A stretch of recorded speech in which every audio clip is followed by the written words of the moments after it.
Kryeqyteti i Malit të Zi Podgorica kaloi orë tensioni nga përleshjet mes mbështetësve të opozitës dhe forcave të rendit në ditën që ishte vendosur ultimatumi për dorëheqjen e kryeministrit Milo Đukanović. Këtu në Podgoricë, në kryeqytetin e Republikës së Vogël të Malit të Zi, duket se situata është në prakshpërthimi. Opozita, Fronti Demokratik, një parti e cila përfaqëson popullsinë pro-serbe, kërkon largimin e kryeministrit dhe krijimin e një qeverie të re teknike.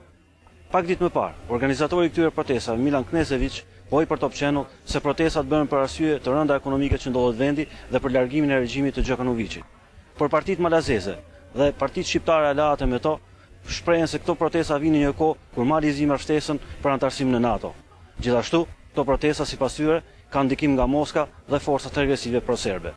Turma e protestuesve të cilët mbanin në duar flamuj serb, malazez, simbole të ish Jugosllavisë, por edhe të radikalëve serb, të çetnikëve, si dhe parulla kundër Kosovës dhe kundër Malit të Zi në NATO, u ndal si fillim para kryeministrisë. Gjatë kësaj kohe, një grup personash që vinin nga veriu sulmuan me gur ambasadën shqiptare, sulmi i dytë brenda një kohe të shkurtër. Një numër i madh policësh qëndronin para selisë së ambasadës shqiptare në Podgoricë, e cila është godina e parë që u vu në shënjestër të protestuesve. Këshilluar rreth orës 5:30, 2 gur, njëri ra tek flamuri, tjetri goditi fasadën e ambasadës, por fat mirë nuk pati dëme materiale apo lëndime nga personeli. Në momentin që ata pan flamurin shqiptar, shpërthyen në bëroritje, Kosova është zemra e Serbisë, si dhe bën gjeste lënduese dhe ofenduese ndaj stafit të ambasadës. Ne këto sulme janë komplet të papranueshme, tërësisht papranueshme.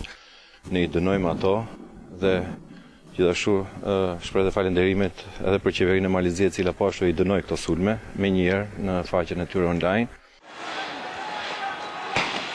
Lajmi për sulmin u dha nga kryeministria malazeze dhe u dënua menjëherë nga ministri i jashtëm shqiptar. Turma e protestuesve sipas burimeve zyrtare përbëhej nga 5.000 persona, ndërsa sipas drejtuesve të protestës ata ishin 20.000. Disa nga drejtuesit e opozitës kërkuan që të hyjnë në selinë e rrethuar nga forca të shtuara të policisë. Në përfundim të afatit të dhënë, turma shpërtheu me thirrjet "Nuk presim më".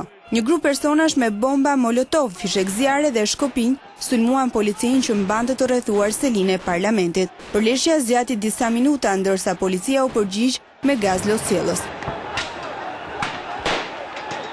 Pas më shumë se 10 minutash, për shkak të gazit losjellës, turma u tërhoq. Në situatë të vështirë nga gazi janë gjendur edhe gazetarët e shumtë që po ndiqnin protestën.